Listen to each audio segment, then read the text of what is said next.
마지막 주일입니다. 해피데이 관계로 인해서 첫 주는 전도합시다라고 설교를 했고, 둘째, 셋째 주는 해피데이 하면서 많은 기장에 사는 우리 주민들을 초청해서 복음을 제시했습니다. 오늘 가정애들을 보내면서 가정에 얽혀있는 또 은혜된 말씀을 전해야 될 필요가 느끼기 때문에 오늘 함께 이 말씀을 전하게 됐습니다. 요즘 흔한 유행한 말로 세 여자 말을 잘 들어야 된다라고는 말이 있습니다. 첫째로는 마누라 말, 아내 말, 부인 말 잘 들어야 되고, 두 번째는 내비게이션에서 안내하는 길을 안내하는 아가씨 말을 잘 들어야 되고, 세 번째는 우리 교회는 별로 해당이 되지 않습니다만은 골프 치는 인구가 이제 대중화되고 있는데 캐디의 말을 잘 들어야 된다 하는 말이 있습니다. 무엇보다도 아내의 말을 잘 들으셔서 행복한 가정 이루시길 바랍니다. 게테는 그런 말을 했습니다. 임금이든 백성이든 자기 가정에서 평화를 찾는 자가 가장 행복한 자이다. 읽습니다. 시작.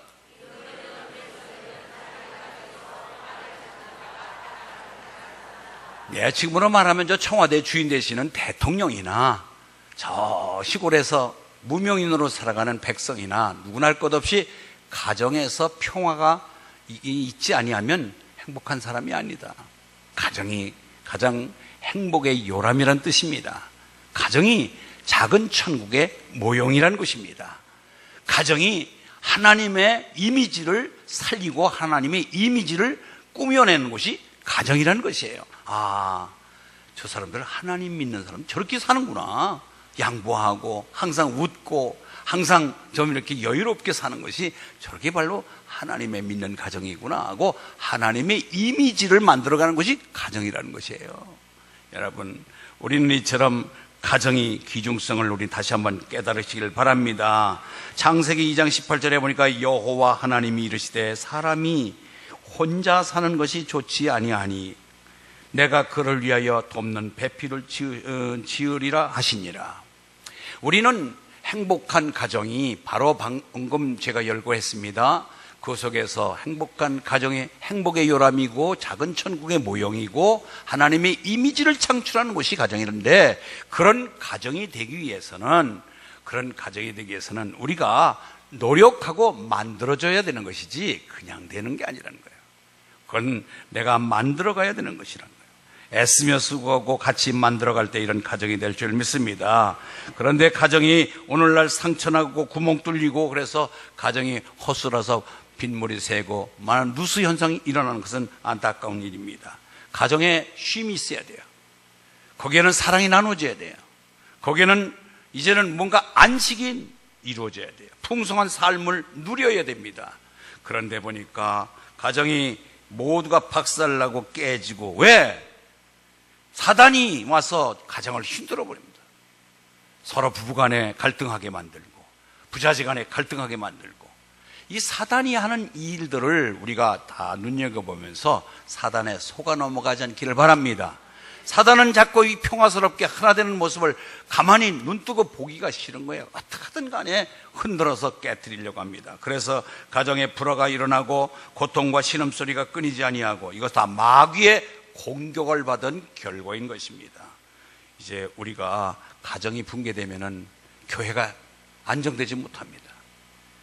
여러분, 가정이 다 튼튼하고 건강한 가정이 될 때 교회도 건강한 교회 되고 사회도 건강한 사회가 될 줄 믿습니다. 그래요. 우리는 그래서 더욱더 가정을 건강하게 만드는 길은 바로 가정을 건강해야 많은 것으로 끝나는 것이 아니라 나라가 튼튼해지는 그런 지름길이 가정으로부터 출발을 된다고 하는 사실을 우리는 잊지 않기를 바랍니다. 그래서 예수님도 한 가정에서 태어나셨고 가정에서 자라셨고, 그리고 예수님이 공생애를 시작할 때도 가나 혼인잔치에 가서 가정의 위기, 어려운 가정을 복되게 만들어 주셨습니다. 그만큼 우리 예수님도 가정을 귀하게 여기시는 분이심을 우리는 본문을 통해서 알 수가 있습니다. 그렇다면은 가장 행복한 가정, 부부가 행복한 부부가 되고 가정이 안정된 가정이 되기 위해서는 어떻게 해야 될까? 첫 번째는 부부가 함께 믿음 생활 잘하며 서로 섬길 때 가능합니다. 죄송합니다. 이 자리에는 짝 믿음으로 남편이 안 믿고 아내만 나온 분, 또 아내가 안 믿어서 남편만 나온 분도 계실 테고, 어떤 불야 속에 또 자식이 안 믿고, 여러분 또 가족에서 부모만 믿는 사람도 있고, 여러 가지 좀 절름벌이가 되고 기울어진 가정이 있을 거예요. 그런데 이와 같이 같은 동반자적으로 믿음도 같이 출발하고 같이 믿음이 성장하고 믿음으로 같이 이끌어줄 때 가정은 더욱더 건강한 가정이 된다는 거예요. 어느 청년의 수련회에서 강사가 우리나라에 아주 연예인 중에서 대표적으로 인기 부부가 있습니다. 현이라고 하는 남편과 정혜영이라고 하는 아내가 있는 이 기부천사예요. 이 아들이, 이 부부가. 그 다음에 차인표, 신혜라 부부가 아주 굉장히 모범적인 그런 가정을 이끌고 있죠. 그랬더니 이와 같이 이렇게 연예인이면서도 아름다운 가정을 꾸미는 가정이 있습니다. 그랬더니 한 청년이 있다가, 에이, 저도 그런 배우자 주면 그럴 수가 있어요. 그러더래. 예쁘고 착한 아내를 얻으면 나도 그런 남편이 될 수 있습니다 라고 답했는데, 아니에요. 조건, 환경이 아름다운 가정을 만드는 것이 아니라 두 사람이 동반자적으로 믿음으로 동반 성장할 때에 아름다운 가정이 된다는 것입니다. 제가 여기 그림을 한번 엿보세요. 삼각형으로 여기는 남편, 여기는 부인. 그래서 이 거리가 1km입니다. 1km. 그런데 여기가 하나님을 향한 믿음으로, 은혜로 늘 믿음이 위로 해서 상승해서 우리 믿음이 커옵니다. 아내도 믿음, 남편도 믿음이 같이 동반해서 크면은 여기쯤 와서 있으면 요 거리가 이쪽보다도 훨씬 좁아졌잖아요. 그래서 이 꼭지점까지 올라오면 여기는 아주 가깝습니다. 여러분, 아내와 남편이 선물 공세하고 다른 아양 떨고 물리적인 다른 것으로 인해서 그것은 일순간이에요. 지금 여러분 같이 믿음 생활하면서도 아내는 쭉 믿음이 커서 여기까지 올랐는데 남편은 항상 이 자리에 있어요. 그러면 이 거리나 뭐 틀려요? 항상 거리는 먼 거예요. 우리는 신앙으로 동반 성장하면 부부에는 가깝습니다. 그래서 같이 믿음 생활해야 돼요. 생각이 같아야 되고 미래가 같아야 되고 천국을 꿈꾸는 것도 같아야 되고, 그래서 우리는 모두가 함께 믿음으로 동반자가 되어서 섬기며 서로 아낄 때에 아름다운 가정으로 이끌 수가 있는 것입니다. 영국의 심리학자들이 그래서 그 자기 개발에 힘쓰는 사람들 6명이 모여서 행복한 결혼의 비결이 뭘까 혼자 연구한 게 아니라 가정상담학, 그 다음에 심리학을 전공한 6명 전문가들이 행복한 결혼 생활이 뭘까라고 해서 결론은 뭐라고 얘기하냐면 피아노 연주하는 것이고 자전거 타는 것과 같다, 그런 얘기를 했습니다. 여기 피아노 반주자도 오늘 반주하고 계시지만은 피아노 반주자도요, 한 달간 건반을 두드리지 않으면 손이 굳어서 연주를 못 한다는 거예요. 피아노 연주는 부단히 건반을 두드리고 연습할 때 더 자유롭고 숙성되고 성숙해서 아주 리듬 감각이 있는 연주가 가능하다는 얘기죠. 여러분, 자전거요, 피피 넘어져도 계속 넘어지면서 또 반복해서 중심을 잡으면서 페달을 밟으면 어느 순간에 곧바로 자전거를 탈 수가 있는데, 자전거도요 아주 인류 선수는 애나무다리 송판 위로 걸어가요. 이것은 뭐냐? 계속해서 반복하고 숙달리고 숙련할 때 그와 같은 실력이 는다는 것입니다. 마찬가지로 우리 부부는 서로 이질적인 사람들이 모여서 서로 만들어가는 것입니다. 아멘. 만들어가는 거예요. 서로 만들어가는 것이고 노력하는 것이죠. 여기 들어오다 보면 지금 화단이 꽃이 활짝 피고 아름다운 화단을 여러분들이 보면서 들어왔습니다. 이 화단은요 그냥 놔둬버리면 그냥 잡풀투성이고 볼품은 없어요. 절부단히 풀 뽑고 물 주고 거름 주고 가꿨기 때문에 우리 다수가 즐길 수 있는 화단이 된 겁니다. 마찬가지예요. 우리 가정이라고 하는 것을 한 화단으로 볼 때에 서로 풀 뽑아주고 서로 물 주고 가꾸고 할 때에 그 가정이 건실하게 커나가는 것입니다. 아멘. 그냥 되어지는 게 아니란 말이에요. 그것처럼 피아노 연주하는 것과 자전거 타는 것과 같다는 얘기가 정말 우리는 수긍하는 얘기입니다. 우리 옛 속담에 우리가 결혼해서 정말 어렵고 힘든 가운데서 결혼 생활을 잘 이끌어갈 때는 벙어리 3년, 그 다음에 귀머거리 3년이라고 했어요. 못 들은 척. 말을 하고 싶어도 말하지 않는 것. 못 본 척. 이렇게 해야 우리가 원만한 결혼 생활을 이루어져 나갔다고 하는 우리 어른들의 말을 들어봅니다. 그런가 하면은 행복한 부부 생활을 이어하여라고 하는 시중에 책이 있습니다. 행복한 부부 생활을 이어라고 하는 그 책을 쓴 김희자 씨라고 하는 분이, 그분이 여성 해방 운동가였습니다.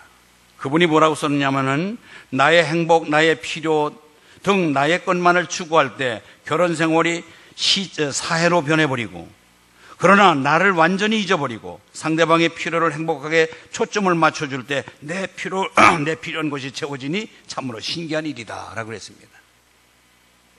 내 것만 고집하면은 정말로 사회바다처럼 완전히 죽어버리는 것.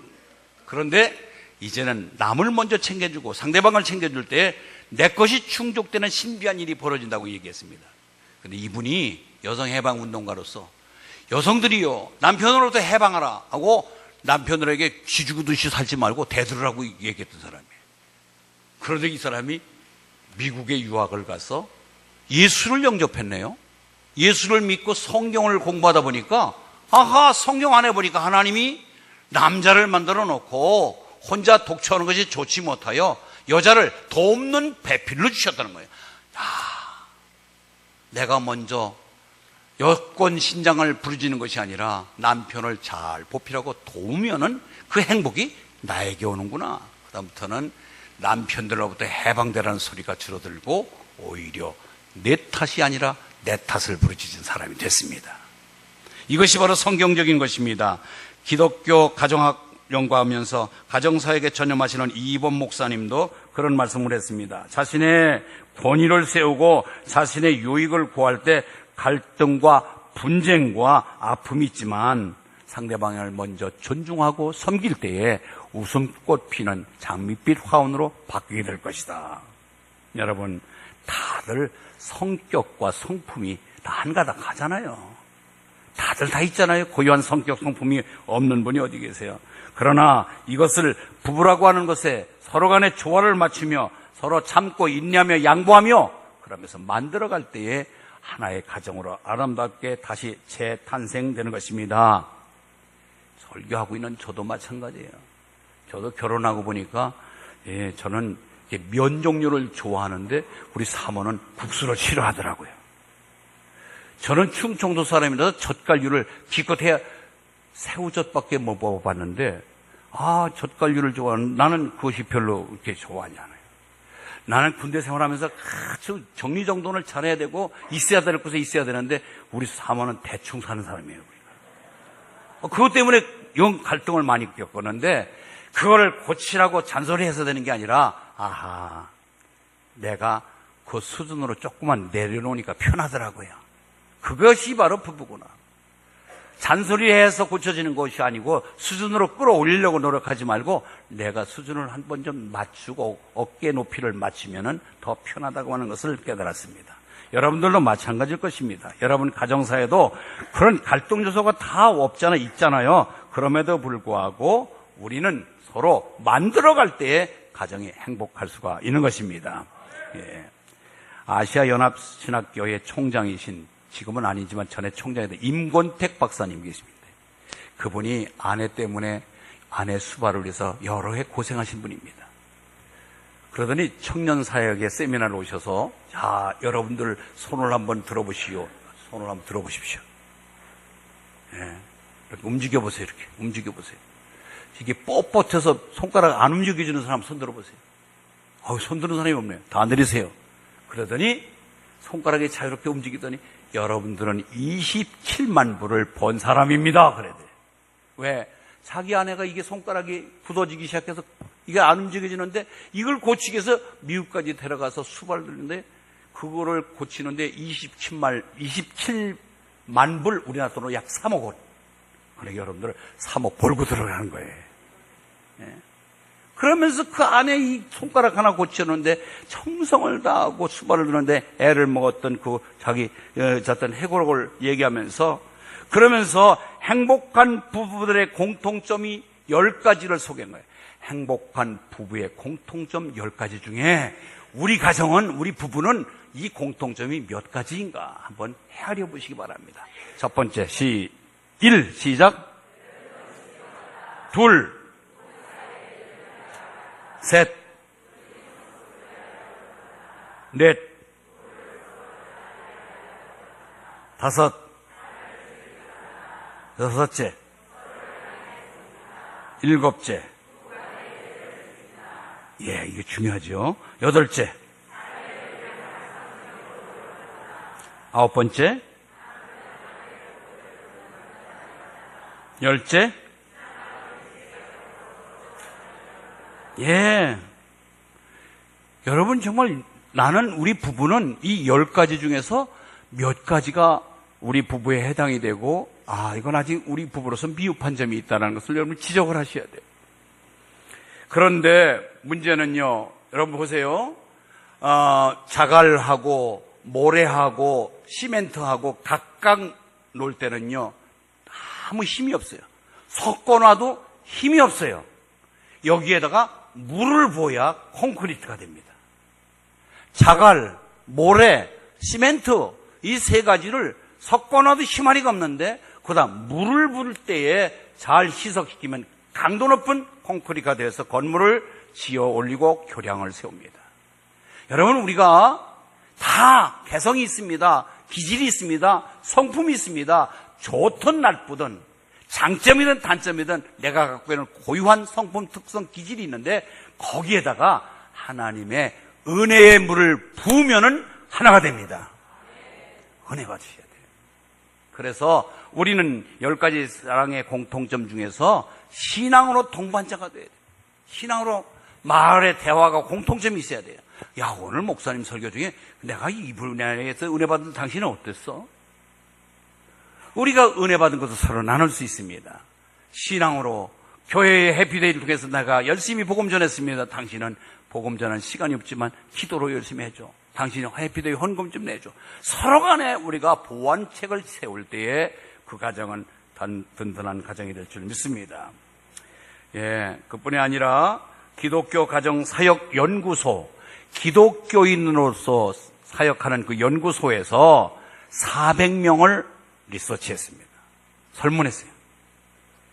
과연 내가 남편으로서 아내에게 가장 듣기 싫은 얘기, 아내로서 남편에게 가장 듣기 싫은 소리, 그리고 우리가 함께 공유하여 듣기 좋은 소리, 이것을 설문을 조사했는데 한번 여러분들이 한번 잘 살피시면서 우리 가정이 똑같네? 아니다 하고 한번 여러분 분별할 수가 있어요. 먼저 아내가 남편으로부터 듣기 싫은 말이 있습니다. 첫 번째, 1, 시작. 예, 존재감을 무시해버리는 거예요. 아무것도 못한다는 거예요. 두 번째, 시작. 입 다물고 있어. 모르는 게 물 떠들어. 셋. 아이고, 내가 포기한 지 오래됐어. 세 번째, 네 번째. 자꾸 비교하면 비참해집니다. 다섯 번째. 예, 집안 건드리면 못 참지요. 무슨 일이라도 집안은 건드리면 안 돼요.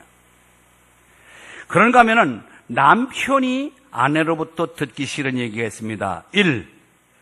첫 번째 뭐예요? 그러니까 회사에서 쫓겨났지요. 나라도 쫓아나겠다, 야. 두 번째. 퍼오지도 못하는 게 큰 소리만 앉아서 빵빵 치고 말이야. 그럼 막 더 자존심 상하는 거예요. 셋.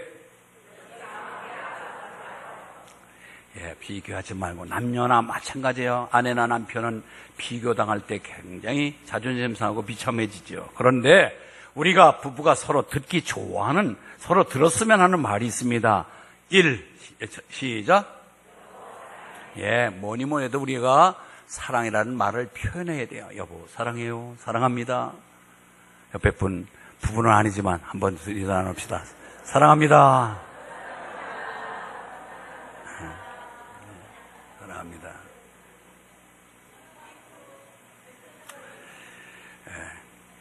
이번에 청와대에서 대통령이 이렇게 같이 회의하면서 적지 말라고 그러는데 부지런히 설교 적는 사람 그거 적지 말어. 대통령도 적지 말라는데 뭐 목사 설교를 적고 있나? 왜? 집에서 안 보기 때문에 그래요. 잘 들으면 돼요. 여보 사랑해. 그리고 두 번째는 음식 솜씨가 일품이야. 세 번째는 당신 갈수록 멋있어요. 아, 노련하고 멋있어. 네 번째, 시작. 난 당신 때문에 존재하는 것 같아. 다섯 번째, 당신 다시 태어나도 당신한테 나 결혼할 거야. 당신뿐이야. 여러분, 말 한마디로 천냥빚을 갚는다고 말만 해도 신바람 나고 기 살려주는 거예요. 여러분, 말로 기 세우시길 바랍니다. 뭐 돈 들어가지 않은 건데 왜 그 말 한마디 제대로 못해요? 부부가 한 신앙 안에서 서로를 위로해주고 섬겨주는 그런 가정이 행복한 가정입니다. 자, 그러면 행복한 가정은 서로 믿음으로 동반자가 되고 서로 섬길 때라고 그랬는데, 두 번째는 부모를 공경하는 가정이 행복한 가정이에요. 부모 공경.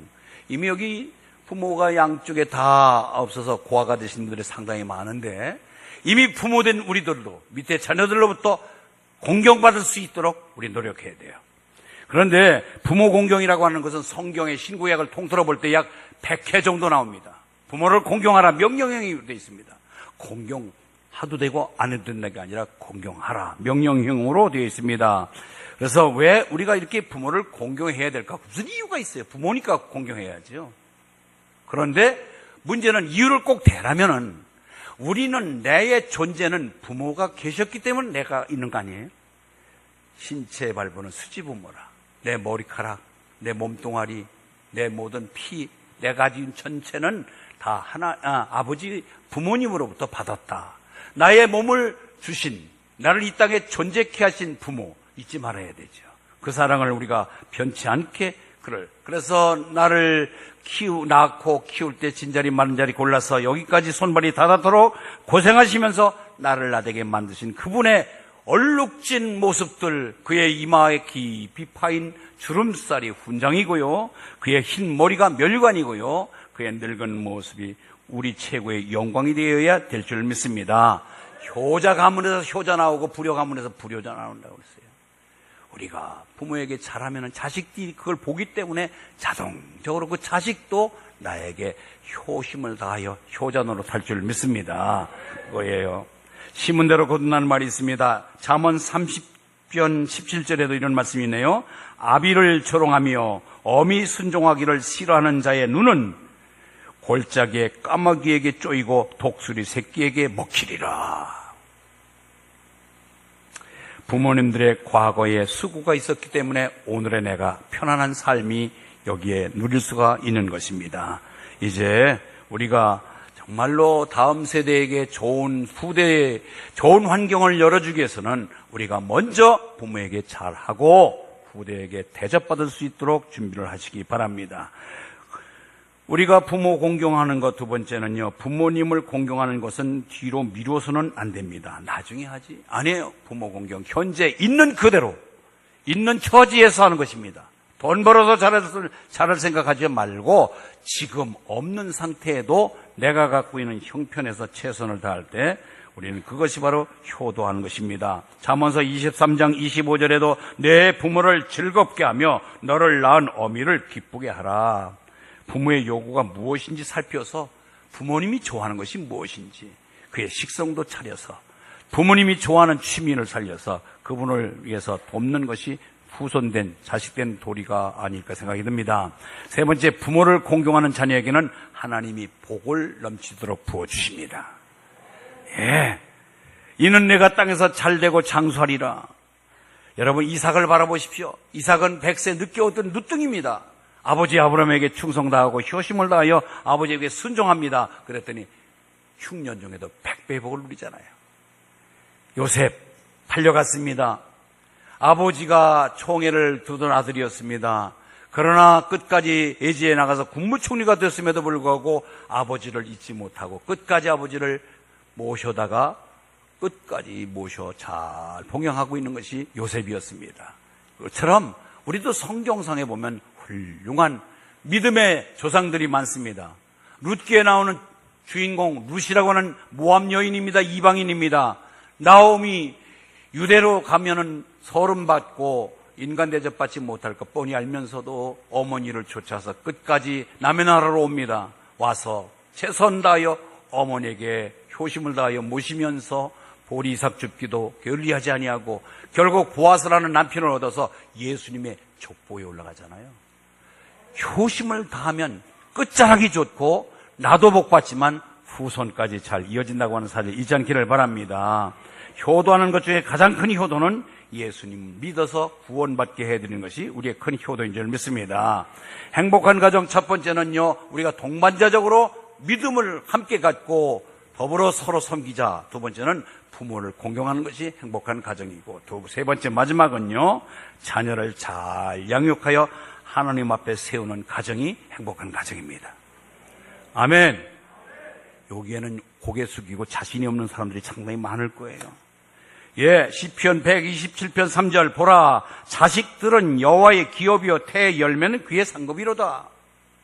하나님이 주신 귀한 상급으로 주셨습니다. 그렇기 때문에 자녀들을 끝까지 믿음으로 양육하고 믿음으로 잘 지도해야 될 책임이 부모에게 있는 것입니다. 그러므로 하나님의 말씀으로 잘 양육해야 합니다. 좀 길지만 신명기 6장 4절에서 9절까지 읽습니다. 시작.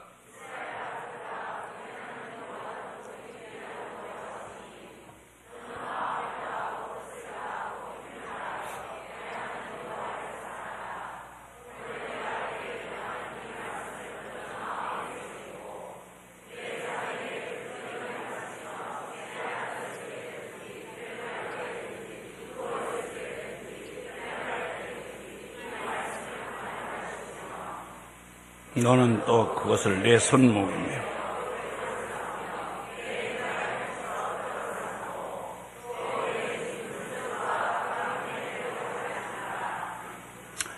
여기 보세요. 이스라엘 백성이 애굽이라는 나라에서 해방을 받아 이제 이 광야를 통과해서 약속된 가나안 땅으로 가고 있습니다. 가나안 땅에 가는 도중에 이 말씀을 받은 거예요. 하나님으로부터. 이 말씀을 주신 이유가 뭐냐면은 여기에 가나안 땅은 430년 동안 400여 년 동안 남의 나라 이방 족속이 와서 살면서 갖은 우상 단지로 구성되어 있는 땅입니다. 그런데 이 약속의 백성, 하나님의 백성이 들어가면은 세속화되어서 이들 문화에 젖어서 하나님을 잊어버리고 복을 빼앗길 것을 염려해서 하나님은 부모들에게 강력하게 얘기한 거예요. 너희들이 먼저 말씀에 매어서 기호를 차고 어디 여기 손목에도 매고 말씀이 늘 가까이 있는 말씀으로 무장해야, 그 무장된 말씀으로 자녀를 양육해야 이 약속의 땅에 가서 너희들이 하나님의 백성으로 승리할 수 있다는 것입니다. 아멘. 우리가 가만히 보면 요새 이 가정의 학교에서 아이들이 공부하고 사회생활하면서 기껏해서 여러분들이 교회에서 예배드리는 거 1시간 갖고 이 세속화를 이겨나갈 수 있는 길이 없는 것이에요. 그렇기 때문에 여러분 가정에서 대화해서 여러분 자녀들을 양육할 때 말씀이 오가며 같이 가정 예배도 드리며 같이 찬양도 부르며 하나님 은혜 받은 것을 서로 나누며 믿음으로 가정이 구성되지 않으면, 믿음으로 자녀들을 양육하지 않으면 이 세상에 나서 믿음을 지키기가 어려운 거예요. 전부. 그래서 20명이 고등학교를 졸업하고 대학을 진학하면 17명이 교회를 안 다닙니다. 통계적이에요. 비참한 거예요. 고등학교까지는 잘 다녔던 아이들이 20명이 진학을 대학을 가면은 17명이 타락해서 세속화되어 버리고 3명만 겨우겨우 믿음을 유지한다고 하니 이거 얼마나 어리석은지, 이거 얼마나 안타까운 일이에요. 그런 가정, 3명의 가정은 뭐냐? 집에서 엄마 아버지가 믿음으로 가정 예배를 드리며 믿음의 공통분모를 갖고 함께 동반자적으로 믿음을 서로 나눴던 자녀들은 언제 어디를 가든지 내놓아도 믿음이 타락이 없다는 거지요. 어릴 때부터 믿음으로, 그래서 내가 먼저 말씀으로 젖어 살아야 되고 믿음 안에 바로 서야 되고 그 믿음을 후손들에게 전수하는 지혜로운 자 되시기를 바랍니다. 그거예요. 우리는 무엇보다도 부모된 입장에서 더욱더 성숙한 모습을 보여야 돼요. 두란노에서 실시하고 있는 아버지 학교라는 곳이 있습니다.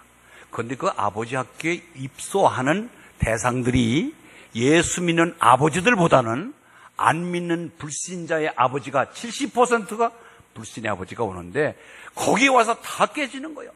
야, 내가 돈이나 주고 어깨나 한번 두드려주면 최고인 줄 알았는데 내가 아버지 노릇 헛했구나. 그러면서 성경을 다시 묵상하면서 성경적인 아버지 상을 심어줄 때에 많은 아버지들이 다시 예수께로 돌아오는 역사가 있다고 하는 것입니다. 우리는 먼저 부모된 입장에서, 특별히 아버지된 입장에서 자녀 교육의 최고의 자녀 교육은 내가 먼저 신앙으로 흠뻑 쳐져서 그 믿음을 자녀들에게 나눠주는 것입니다.